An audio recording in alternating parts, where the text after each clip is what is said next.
evil has survived. A dark figure wanders in the east. He must be stopped at all costs.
Our darkest hour, but it will be your greatest moment.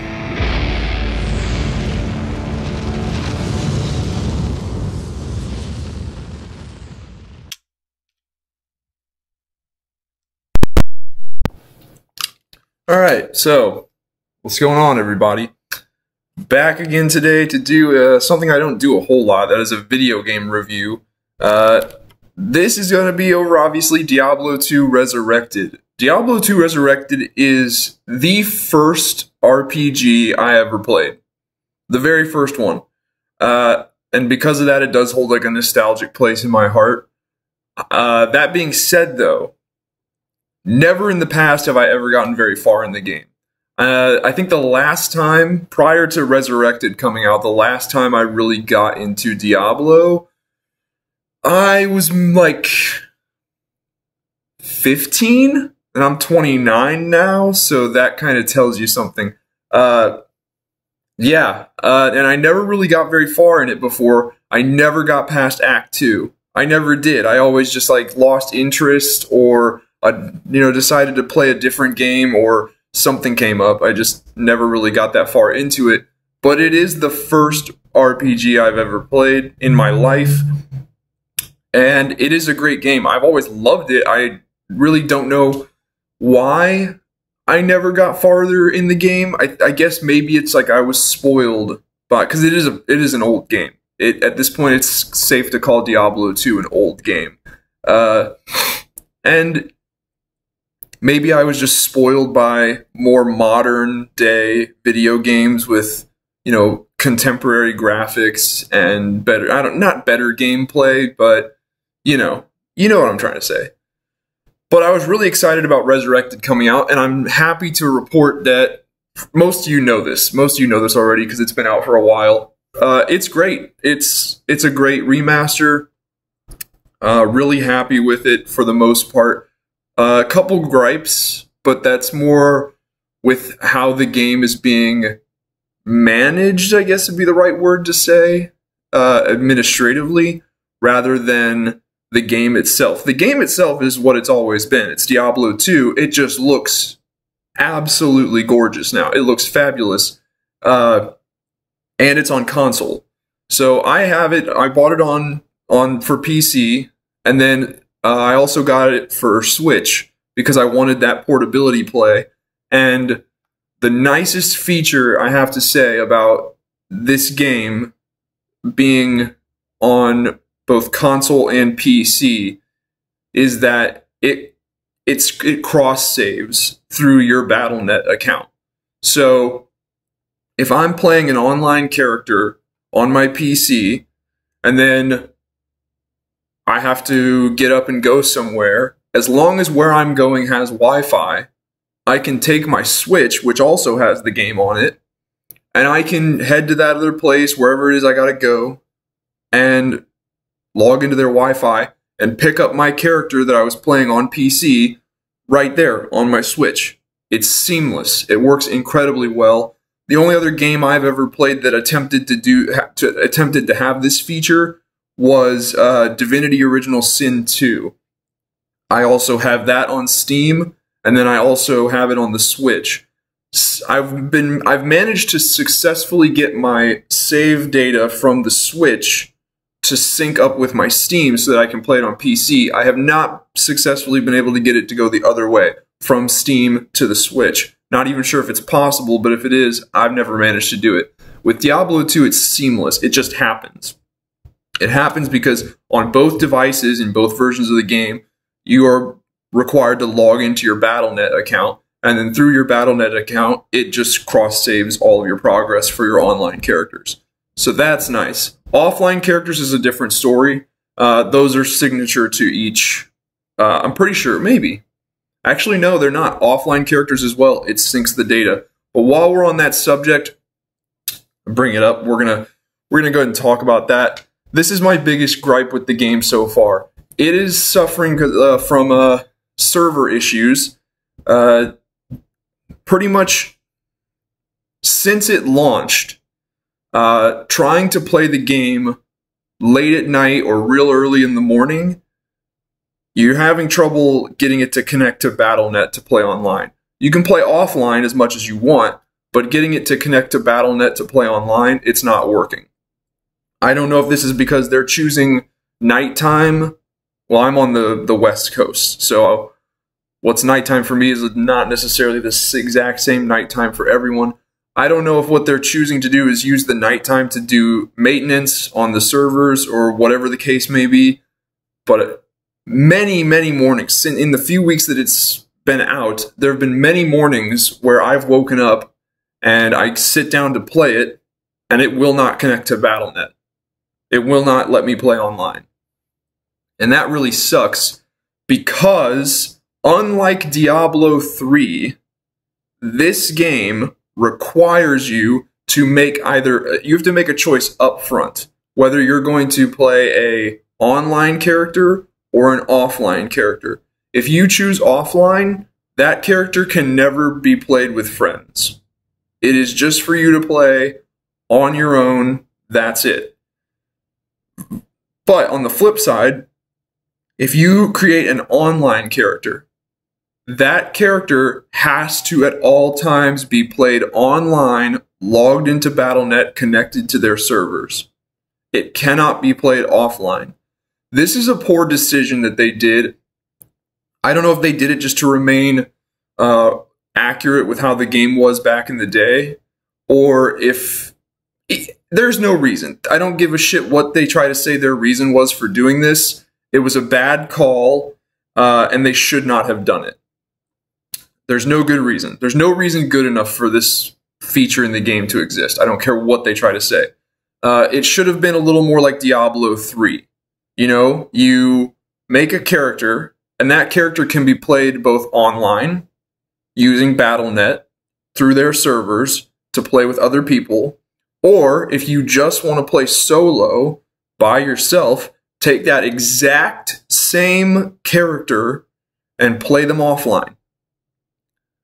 This would have kept the game servers from getting bogged down by a lot of players trying to play at once, which we all know is happening.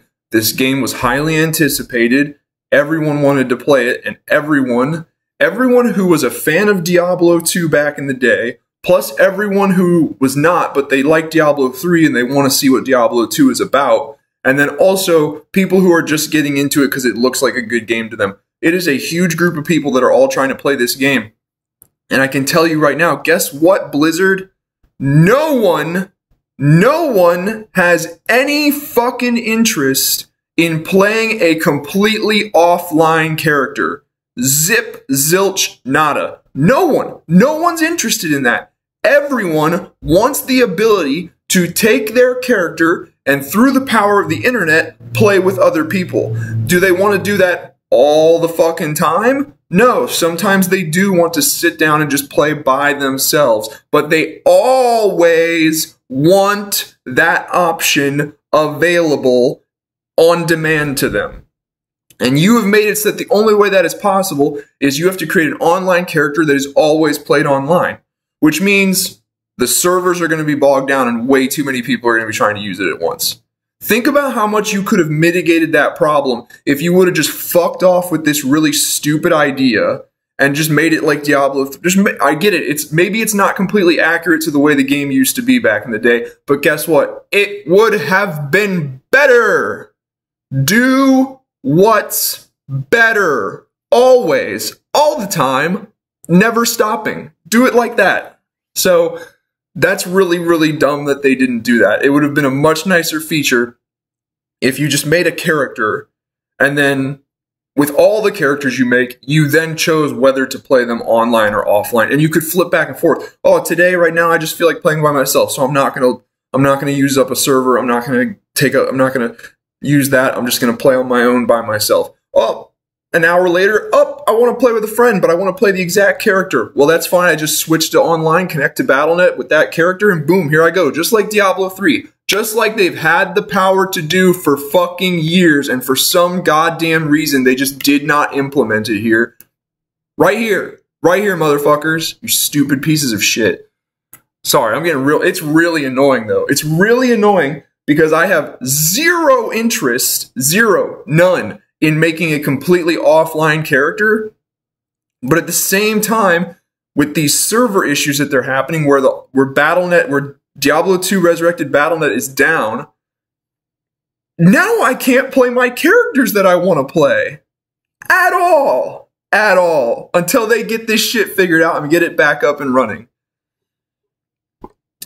You know, it would have helped also during the time periods where they want to do maintenance.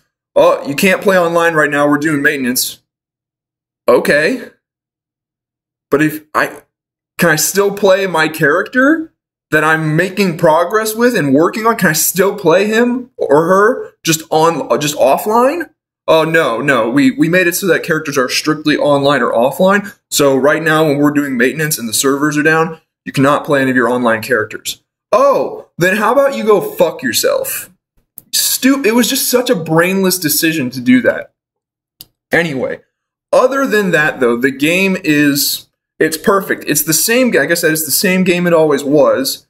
It's just absolutely beautiful. The graphics are they're rendered perfectly. The special effects of all the attacks look great. All of the skill moves look good. Everything looks fantastic. All of the evil creatures and the bosses look exceptionally well. Even on Switch, you can definitely see a significant upgrade. Does the Switch look as remastered as the playing it on PC? No, absolutely not. Does it still look damn good? Yeah, in my opinion, it does. So yeah. For those of you who are coming to this game from Diablo 3, or you've kind of been thinking about it because you played Diablo 3, you liked it, and you kind of wonder whether or not you should give this one a shot, give it a shot. It is similar enough to Diablo 3 that you will more than likely like it. The biggest thing that I'm going to say that separates Diablo 3 from Diablo 2 is building your character. Diablo 3 has a very play it your way at all times vibe to it. It's, hey, build your character however you want to build your character. And if at any time you decide that you don't like the way your character's built, change it. You know, change up the skills that you have set. Put on some different gear. Change it. You made a barbarian and you want him to be a little different than the way he has been? Great. Just take that same barbarian, change him up. Now you've got a barbarian that plays differently. And guess what? If you ever decide you like the old way better, you can go right back to that old way with the same barbarian. That's not really how it works in Diablo 2. In Diablo 2, you make your character, and the way you make your character is pretty fucking set in stone. Like, you're going to allocate points. Every time you level up, you're going to earn skill points and attribute points. Skill points are stuff you put in to unlock, like, attacks and abilities, like, for instance, with the Paladin. For those of you who played Diablo 3, the Paladin is like the equivalent of the Crusader. Paladin skills are like Smite or Blessed Hammers. Holy Shield, you're going to put skill points. You get 1 skill point per level. 1. And you're going to put that into these points. You can max each of these skills out with 20 points. And yeah, but once you put the point into the skill, that's it. It's pretty much in there. Same thing with attribute points. Attribute points, you earn 5 per level. The attributes are strength, dexterity, energy, vitality, and there's a 5th one that's escaping me at the moment. Strength, dexterity, energy, vitality. Why do I feel like there's a 5th one that I'm missing? Whatever, you get the general idea. And you allocate, out of the 5 points that you get per level, you allocate them into those different attributes. In Diablo 3, it did this automatically when you leveled up based on whatever class you were. And the way that you had an effect over your strength and dexterity and stuff like that was simply through gear, armor, and weapons. In this, gear, armor, and weapons do affect that, but more so it's about how you put the points into your attributes. Once again, though, same as with skills, once you put them in there, they're in there, and you can't adjust it. Except once per every game difficulty level. There is a character in the game that will allow you to, it'll take all of your points out of everything out of all of your attributes and all of your skills. If you talk to her and you say that you want to do this, you can respec your character. She'll give you all of your points back to spend, and you can reallocate them how you see fit. She will grant you this once per difficulty level of the game, and there are 3 difficulty levels. I believe there's normal, hell, and nightmare. I believe those are the 3. So you make a character, like let's say you start a character on normal, which is where everyone starts, and you start putting points in there, and you don't really like the way you've built that character, you want to change it, cool, you can go talk to her, and then she'll give you all the points back, and you reallocate them. But let's say you play a little bit longer after that, and you decide, I still don't like this, I want to reallocate them. Well, now you're going to have to beat the entire game on normal difficulty before you get the opportunity to reallocate your points. So with Diablo 2 in comparison to Diablo 3, the biggest difference I can say is you have to, before you just start putting points into shit, you gotta really think shit through. You have to do a little research. It's going to involve you doing a little reading and research online about the different character classes and the builds for them and whatnot. And then you're also going to have to just really read the skills and what they say they do. You're just going to have a plan and be a little more thoughtful about it. It's not as much, it's not all willy-nilly like Diablo 3 where it's like, I'm going to throw this skill on and see how much fun it is to play with this. And if I don't like it, I'll just take it off and throw a new one in there instead.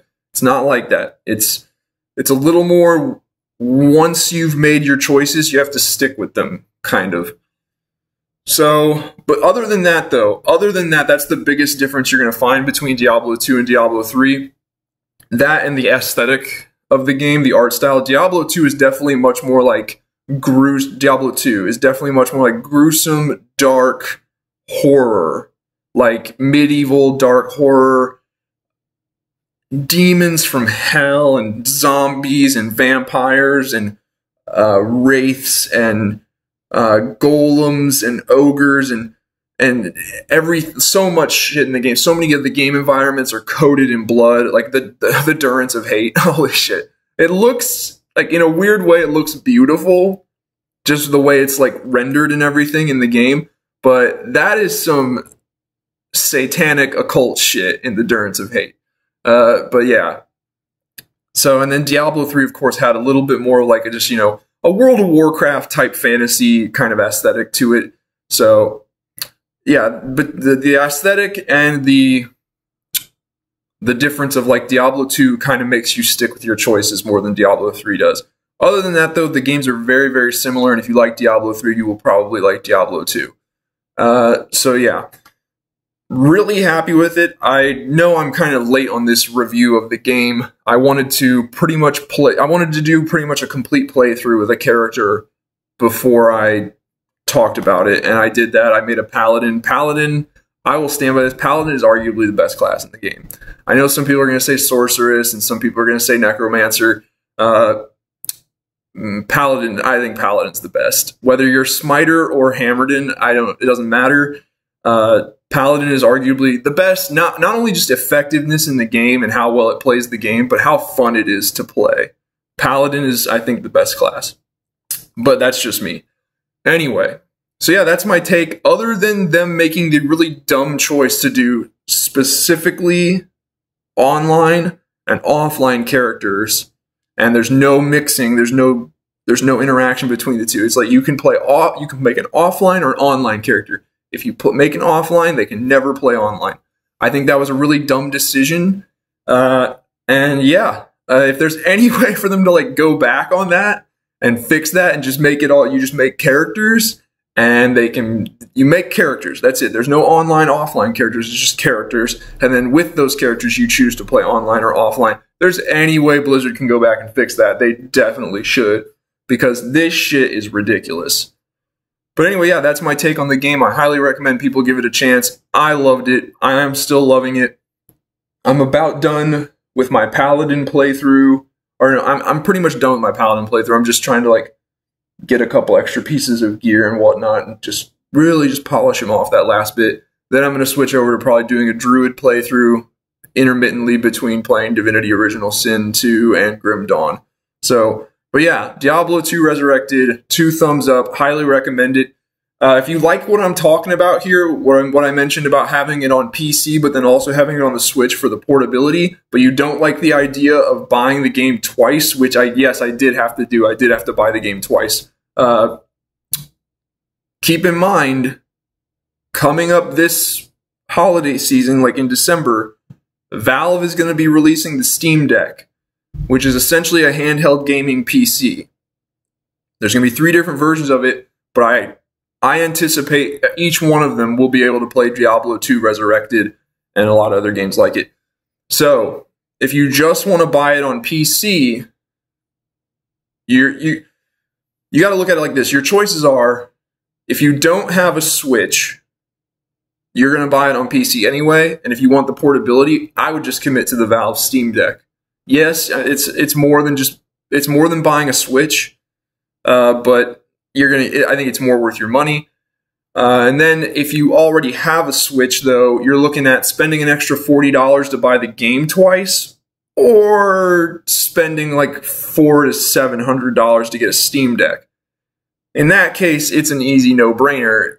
Buy the game twice for $40. Me, I really want the Steam Deck just to have the Steam Deck and play all the games on it. All of my games, my entire Steam library.